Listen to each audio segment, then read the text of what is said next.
नमस्ते। कभी सोचा है कि मैथ्स का जो हिस्सा सबसे ज्यादा डराता है यानी फ्रैक्शंस, वो असल में केक के एक टुकड़े जितना आसान हो सकता है? तो आज हम यही देखने वाले हैं कि कैसे पिज्जा, केक और चॉकलेट की मदद से भिन्न को समझना वाकई बच्चों का खेल बन जाता है। देखिए, बहुत से स्टूडेंट्स के लिए भिन्न एक पहेली की तरह है। होता यह है, जैसा कि यहाँ लिखा भी है, कि वो भिन्न के ऊपर और नीचे के नंबरों को यानी अंश और हर को दो बिल्कुल अलग-अलग संख्याएं समझ लेते हैं। वो ये कनेक्शन ही नहीं बना पाते कि ये दोनों मिलकर एक ही कहानी बता रहे हैं, और यहीं से सारी गड़बड़ शुरू हो जाती है। तो फिर इस उलझन को सुलझाने का रास्ता क्या है? क्या हो अगर हम किताबों को थोड़ी देर के लिए साइड में रखें और सीधे किचन की तरफ चलें? चलिए इस मुश्किल को एक मजेदार और हाँ, स्वादिष्ट सफर में बदलते हैं। तो पहला भाग है भिन्न का डर। ये डर आखिर आता कहां से है? सच कहूं तो ये डर आता है सूखे नियमों और ब्लैकबोर्ड पर लिखे नंबरों से। जब बच्चों को असल दुनिया में 3/4 का कोई मतलब नहीं दिखता, तो ये उनके लिए बस एक नंबर बनकर रह जाता है, जिससे वो जुड़ ही नहीं पाते। और इसी डर से जन्म लेती हैं कुछ बहुत ही आम गलतियां। पहली, जैसा हमने अभी बात की, अंश और हर को दो अलग नंबर मान लेना। दूसरी, ये सोचना कि जिस भिन्न का हर यानी नीचे वाला नंबर बड़ा है, वो भिन्न भी बड़ा होगा, जैसे कि 1/8 1/4 से बड़ा है। और सबसे बड़ी गलती, ये ना समझ पाना कि भिन्न का मतलब ही है किसी चीज के बराबर हिस्से। तो इस डर को दूर कैसे किया जाए? भाई, यहीं पर हमारा मजेदार तरीका काम आता है। दूसरा भाग, केक का एक टुकड़ा। हम शुरुआत करेंगे एक मूर्त कदम से, मतलब किसी ऐसी ठोस चीज से जिसे हम देख सकते हैं, छू सकते हैं। तो पाठ की शुरुआत किसी किताब से नहीं, बल्कि एक पूरे केक से होती है। क्यों? क्योंकि इससे पहले कि हम नंबरों के बारे में सोचें, हमारे दिमाग में एक बिल्कुल साफ तस्वीर होनी चाहिए। एक पूरा केक, मतलब एक होल या एक इकाई। और भिन्न की कहानी यहीं से शुरू होती है। और सबसे पहला और सबसे जरूरी नियम क्या है? भिन्न का मतलब है किसी भी पूरी चीज के बराबर हिस्से। ये बराबर शब्द बहुत बहुत जरूरी है। अगर हिस्से बराबर नहीं हैं, तो हम उसे भिन्न कह ही नहीं सकते। समझिए, ये नींव का पहला पत्थर है। अब देखिए, मान लीजिए हमने केक को ठीक बीच से दो बराबर हिस्सों में काटा, तो हर एक हिस्सा क्या कहलाएगा? एक आधा या हाफ। यहां हो क्या रहा है? हम एक एक्शन को यानी काटने को सीधे मैथ्स के एक आइडिया से जोड़ रहे हैं। और अगर हम उन्हीं दो हिस्सों को फिर से दो बराबर टुकड़ों में काट दें, तो अब हमारे पास 4 बराबर हिस्से हैं। इनमें से हर एक हिस्सा है 1/4 या 1/4।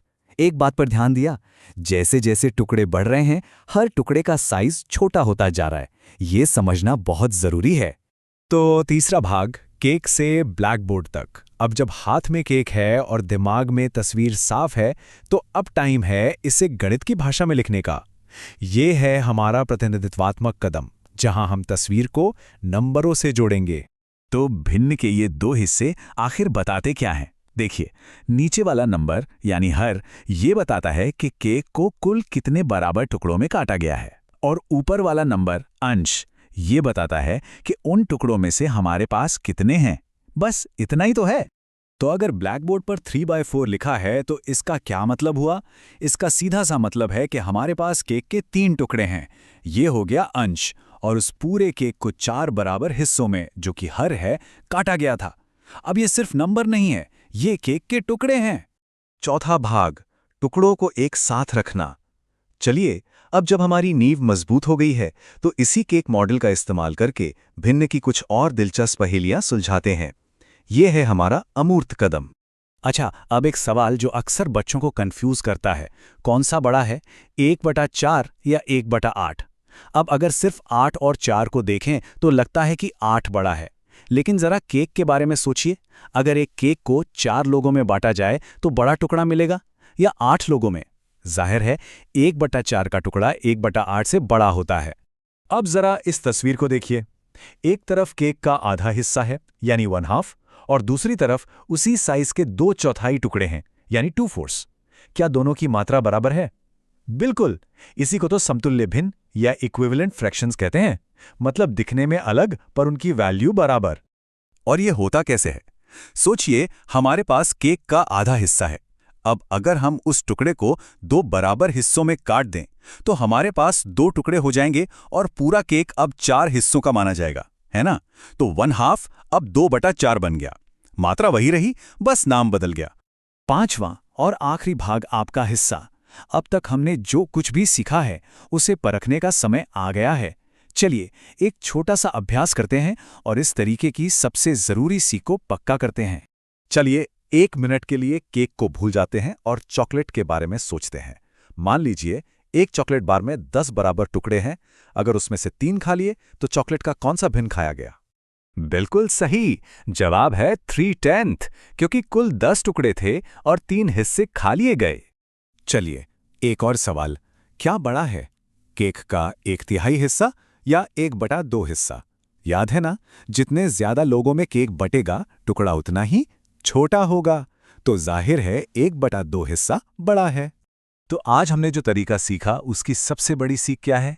यह है मूर्त प्रतिनिधित्वात्मक अमूर्त विधि। मतलब पहले कोई ठोस चीज लो, जैसे केक या पिज्जा, फिर उसे चित्र और सिंबल से जोड़ो, और जब कॉन्सेप्ट पूरी तरह समझ आ जाए सिर्फ तभी नंबर और समीकरण पर जाओ। तो आज हमने देखा कि गणित हमारे चारों ओर है, यहाँ तक कि हमारे खाने की प्लेट में भी। अब सवाल यह है कि केक के एक टुकड़े से हम भिन्न के अलावा और क्या-क्या समझ सकते हैं? शायद प्रतिशत या अनुपात? सोचने की कोई सीमा नहीं है।